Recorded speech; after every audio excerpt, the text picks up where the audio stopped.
Direction Mexico, on retrouve Laurence Cuvillier, notre correspondante. Bonsoir Laurence.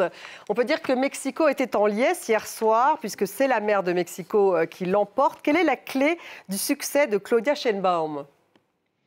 Alors déjà, avoir été maire de Mexico, ça compte. Ça a été prouvé par le passé que la mairie de Mexico peut être un tremplin pour la présidentielle. D'ailleurs, l'actuel président mexicain Andrés Manuel López Obrador avait lui-même été maire de Mexico de 2000 à 2006. Et puis une autre clé de son succès, en fait il y en a plusieurs, mais bon, je pense qu'il faut en premier lieu mentionner le fait qu'elle est justement la dauphine d'Andrés Manuel López Obrador, un leader très charismatique depuis plusieurs décennies de la gauche mexicaine. D'ailleurs, les critiques de Claudia Sheinbaum disaient qu'elle allait certainement devenir en quelque sorte la marionnette d'AMLO une fois arrivée au pouvoir. Mais bon, ça n'a pas encore été observé. On va voir ce qui se passe dans ses premiers mois de mandat. En tout cas, hier, l'actuel président Andrés Manuel López Obrador a dit qu'il allait prendre sa retraite tout à fait satisfait et heureux en laissant le pays entre les mains de Claudia Sheinbaum. Et puis une autre clé aussi, c'est ce qu'elle a montré en tant que justement maire de Mexico, une rigueur scientifique. D'ailleurs, elle est scientifique, elle est elle-même physicienne, ex-membre du GIEC.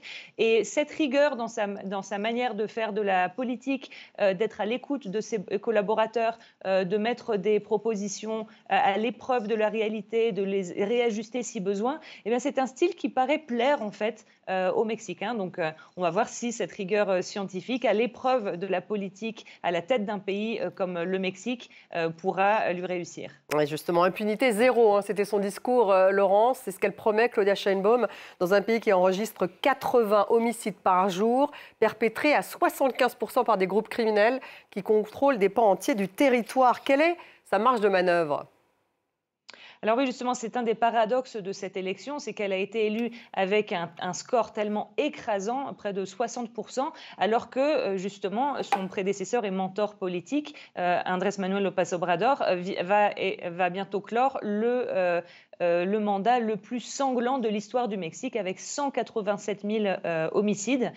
Donc c'est effectivement un paradoxe, mais en fait, pour rassurer les Mexicains sur ce point de la sécurité, eh bien Claudia Sheinbaum vante son programme justement qu'elle a mis en place dans Mexico, un programme basé sur des tentatives de couper les liens entre la jeunesse et le crime organisé, en fomentant les clubs de sport, en fomentant les parcs verts, en fomentant les centres culturels. Donc c'est ce genre de politique qu'elle voudrait mettre en place à l'échelle nationale, c'est-à-dire une politique de sécurité qui s'attaque bien plus à la base de l'insécurité qu'à ses effets. Mais cela dit, le thème de la justice est primordial au Mexique et c'est effectivement une des raisons qui fait que le Mexique est à ce point noyé dans une telle vague de violence, c'est que entre 95 et 98% des délits au Mexique, des crimes et délits, ne sont jamais punis. Et donc le système judiciaire a de grosses failles qu'il faudra effectivement,